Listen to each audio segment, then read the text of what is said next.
বিকেলবেলায় আমি লিনার সাথে ঘুরতে বের হই, তখন দেখি একটা মন্দিরে কি জানি একটা গান গাচ্ছিল, প্রে করছিল আর কি।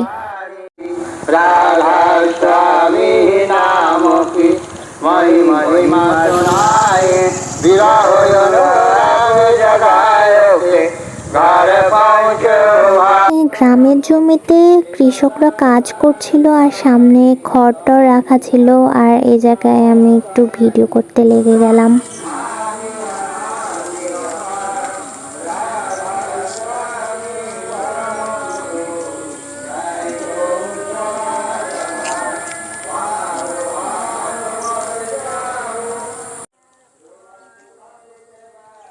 এই পাশে গ্রামের ভিউটা অনেক সুন্দর ছিল আর খড় রাখা ছিল। আমি লিনাকে বললাম আমার একটা ভিডিও করে দাও, ও আমার ভিডিও করে দিচ্ছিল।